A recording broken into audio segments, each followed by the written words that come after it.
Pandya store பிரம்மு Pandian ரொம்ப கவலையோடு வெளியே வந்துருவாங்க. வெளியே கடைக்கிட்ட உட்காந்து ஃபீல் பண்ணி அழுதுட்டு இருக்காங்க.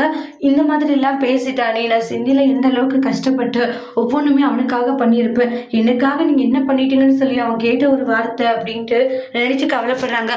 பாண்டியனை காணுன்னு சொல்லிட்டு வீட்டுல எல்லாம் ரொம்ப பதறி போறாங்க. உடனே உன்னுடைய அப்பா எங்க போனாருன்னு தெரியலடா, எல்லா இடத்துலயுமே தேடிட்டு என்னது அப்பாவை காணுமா, ஆமாடா எங்க போனாருன்னு தெரியல, எங்க போயிருப்பாரு அப்படின்ட்டு எல்லா இடத்துலயுமே தேடுறாங்க. ஃபோன் பண்ணி பார்க்குறாங்க.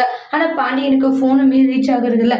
ரொம்ப கவலையோடு இருக்காங்க. கோமதி இருந்துட்டு இப்போ உனக்கு சந்தோஷமாடான்றாங்க. இந்த மாதிரி எல்லாம் பண்ணிட்டு இருக்கலடா செந்தில், நான் என்னவோ நினைச்சேன்டா, ஆனால் இன்னைக்கு உன் அப்பா வெளியே போயிட்டாரு, அவருக்கு மட்டும் என்னதான் ஒன்று ஆகட்டும்டா, அதுக்கப்புறம் இருக்குன்றாங்க. நான் சும்மாவே விடமாட்டேன்ட்டு கோவப்பட்டு பேசிட்டு இருக்காங்க. அப்ப ரொம்ப எமோஷனலா ஃபீல் பண்ணிட்டு இருக்காங்க. நான் அப்படி பேசிருக்க கூடாதுதான்மா, ஆனா அது டி பேசாதடா அப்படின்ட்டு கோவப்பட்டு திட்டிடுவாங்க. பாண்டியனை எல்லா இடத்துலயுமே தேடி அலைஞ்சிட்டு இருக்காங்க. ஆனா எங்க தேடியுமே பாண்டியன் கிடைக்காததுனால ஒரு கட்டத்துல ரொம்பவே சோகமாயிடுறாங்க எல்லாரும். அப்பா எங்க போனாருன்னு தெரியலமா, எல்லா இடத்துலயும் தேடிட்டோன்றாங்க. ரொம்பவே ஃபீல் பண்ணி கதறி கதறி எழுதிட்டு இருக்காங்க கோமதி. எங்க போயிருப்பாரு அப்படின்ட்டு கொஞ்ச நேரம் கழிச்சு பார்த்தா நம்ம பாண்டியனையும் வீட்டுக்கு போறாங்க. பாண்டியன் அந்த அளவுக்கு உடைஞ்சு போய் வராங்க. அதை பார்த்துட்டு குடும்பமே ஃபீல் பண்ணிட்டு இருக்காங்க. அடுத்து வரக்கூடிய பிரம்முல என்ன நடக்க போகுது அப்படின்ட்டு வெயிட் பண்ணி பார்க்கலாம். தேங்க்யூ.